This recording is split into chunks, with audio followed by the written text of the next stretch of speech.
Rain hammers against my office window, like it's trying to break through. Trying to wash away 30 years of cases that won't let me sleep. It's past midnight. The coffee in my mug went cold hours ago, but I keep drinking it anyway. Punishment, maybe, or just habit. The file in front of me. Christ, the file.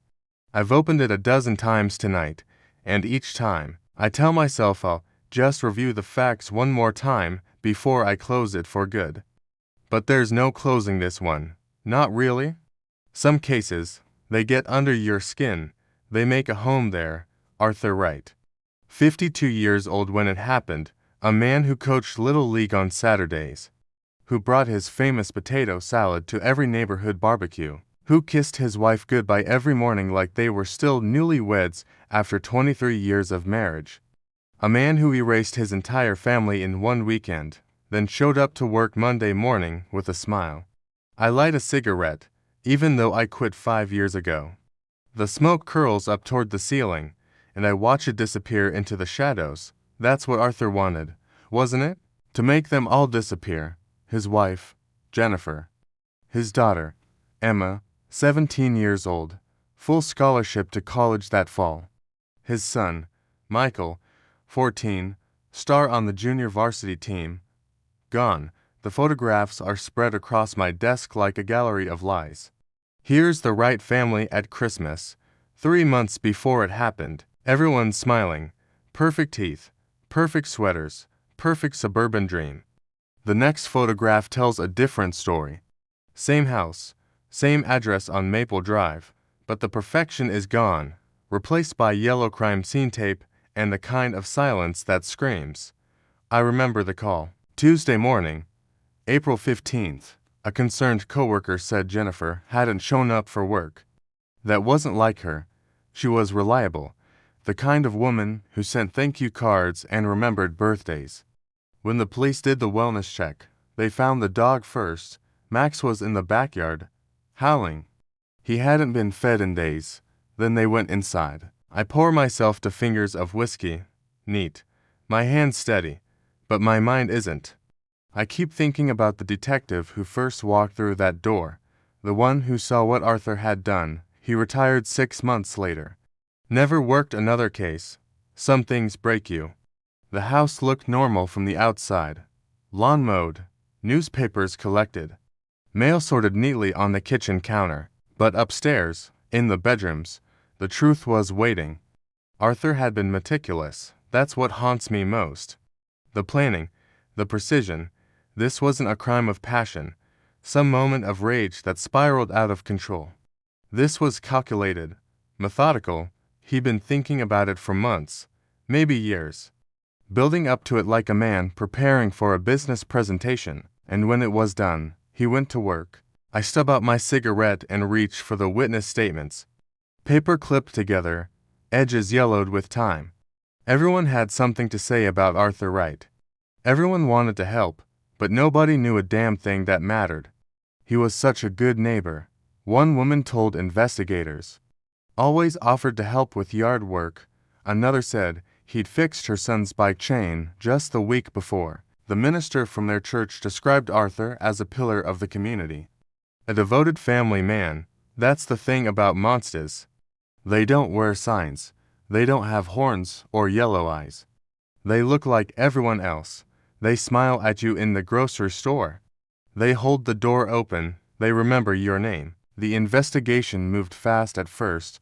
When a family disappears and the husbands know where to be found, the math uncomplicated.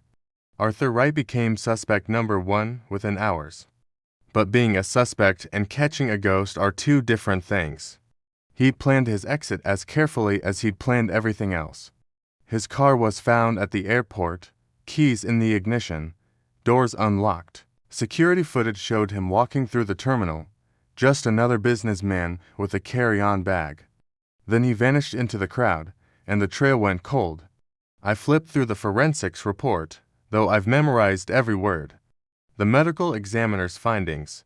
Time of death estimated between Friday night and Saturday morning. The method was quiet, deliberate. Arthur had made sure none of them suffered long. That detail bothered me more than anything else.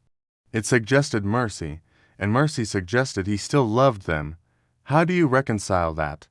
How does a man who loves his family become their executioner? The answer was in his computer.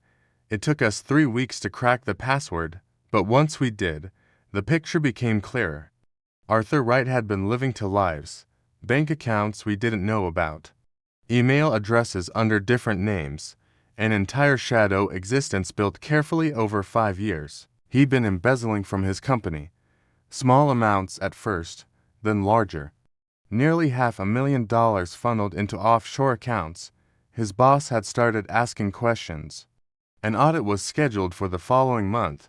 Arthur knew the walls were closing in. But why kill them? That's what kept me up nights. He could have run alone, disappeared, started over somewhere with his stolen money and his fake identity. Jennifer and the kids would have been shocked, hurt, angry, but they'd be alive. I think he couldn't bear the thought of them knowing. Of Emma looking at him with disappointment, of Michael asking why. Of Jennifer's face when she realized the man she slept beside for 23 years was a stranger. His pride, his ego, his need to control the narrative, it was stronger than his love. So he chose their deaths over his humiliation. The manhunt stretched across 6 states. We followed leads that went nowhere. Reported sightings from California to Maine. Arthur Wright became one of those faces on wanted posters, staring out from post office walls and gas station bulletin boards. America's Most Wanted ran his story twice. 3 years passed, then 4. The case went cold officially, but I never let it freeze completely. I kept the file active in my mind, kept turning over possibilities during my insomnia nights. The break came from where they always come from: dumb luck and human nature. Arthur Wright had been careful, brilliant even, in his planning. But he couldn't change who he was at his core, a man who needed to be seen, to be admired, to be the hero of his own story. He'd settled in a small town in Oregon, population 3,200, the kind of place where everyone knows everyone, which sounds dangerous for a fugitive, but Arthur understood the psychology. In a small town, if you fit in, if you become part of the fabric, people stop looking at you closely. You become invisible through familiarity. He called himself David Monroe, worked as an accountant for a local hardware chain, rented a modest house on the edge of town, joined the Rotary Club, started coaching youth soccer. Youth soccer, Christ, he couldn't help himself. A parent took photographs at one of the games. Proud father documenting his kid's season, posted them online, tagged the location, thanked Coach Monroe for his dedication. The algorithm did what algorithms do. It connected dots. Facial recognition software flagged a match. 78% probability. Not enough for a warrant, but enough for me to get on a plane. I watched him for 3 days before we moved in, sitting in my rental car across from that hardware store, drinking bad coffee, watching David Monroe live the life Arthur Wright had murdered his family to protect. He looked older, grayer. He'd grown a beard, lost some weight, but the walk was the same. That confident stride, the way he held his head up, like he was still the man everyone admired. On the 3rd day, I followed him to the soccer field, watched him interact with the kids, laughing, encouraging, correcting their form with gentle patience. One little girl, couldn't have been more than 8, ran up and hugged him after scoring a goal. He smiled, picked her up, spun her around. I thought about Emma, about how Arthur had coached her soccer team when she was that age, about the photographs in the file showing him doing exactly what he was doing now, just with a different child who trusted him completely. That's when I knew we had him, not because of the facial recognition or the meticulous investigation work, but because I could see it in his eyes. He'd rebuilt his life, constructed a new identity, but he was still playing the same role, still needing that validation, still being the perfect father he'd pretended to be before. We arrested him after the game, quiet, professional, no drama. The kids were already gone, parents collecting them from the parking lot. Arthur saw us coming. For just a second, His mask slipped. I saw the calculation in his eyes. The consideration of options? Run, fight, deny. Then the mask came back. He smiled. That same warm, trustworthy smile that had fooled a neighborhood, a workplace, a church congregation, an entire town in Oregon. Officers, he said. I think there's been some mistake. But his hands were already moving to his pockets, slow and careful. He knew the drill. He'd probably rehearsed this moment 1,000 times in his head, the day his other life caught up with him. Arthur Wright, I said. Not a question, a statement. A period at the end of a sentence that had run on for 4 years. Something flickered across his face. Relief, maybe, or exhaustion. Living with that kind of secret, maintaining that level of deception, it takes a toll. Part of him might have been tired of running. The trial lasted 6 weeks. Arthur's defense tried everything. Argued mistaken identity at first, until the DNA evidence buried that. Then they pivoted to temporary insanity, a psychological break, anything to explain how a loving father could become a family annihilator. The jury didn't buy it. Neither did I. I testified on day 12, walked them through the investigation, the evidence, the 4-year hunt. But what I remember most is looking at Arthur in that courtroom. He sat perfectly still, hands folded, expression neutral, still wearing the mask, still playing the role of the reasonable man caught in unfortunate circumstances.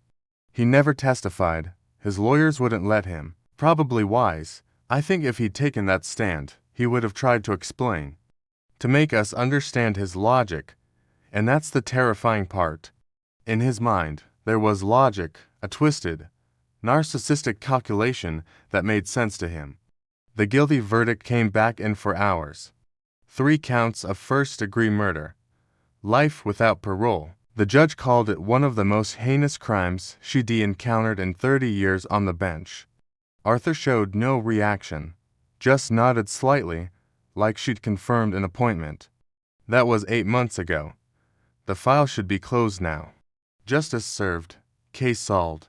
Arthur Wright sits in a maximum security prison, and he'll die there. The world is safer. The system worked. So why am I sitting here at midnight, rain against the window, staring at these photographs? Because justice doesn't bring them back. Jennifer still died believing she was loved. Emma never made it to college. Michael never played another football game. And somewhere in Oregon, there's a youth soccer team that lost their coach. Kids who don't understand why the nice man who taught them to play suddenly disappeared. I think about the neighbors on Maple Drive, how they must look at each other differently now, how they must wonder. The parent taking their trash out Tuesday morning, seeing their neighbor doing the same, exchanging pleasantries. Are they thinking about Arthur? Wondering what secrets hide behind the other closed doors on their street. That's the real horror. Not the crime itself, but what it reveals about the nature of deception. How well we can hide. How little we truly know about anyone, even the people we see every day. Especially them. Arthur Wright proved that the mask can be perfect, that a monster can look exactly like everyone else. Can be everyone else, for decades, until the moment he decides not to be. I closed the file, put it back in the cabinet with all the others. Cases solved but never truly finished. The rain continues its assault on the window. The coffee's stone cold now, the whiskey's gone. Tomorrow, I'll open another file. Another family destroyed, another life shattered. Another search for truth in a world that specializes in lies. That's the job. That's what I do. But tonight, I sit in the dark and think about perfect fathers and perfect families and perfect neighborhoods, about how perfection is always a performance, and about how we never really know what's waiting behind the smile. The Arthur Wright case is closed. But the question it asks stays open, echoing in the silence between the raindrops. What are your neighbors hiding? What are you? The detective diary files. Case closed. Questions remain.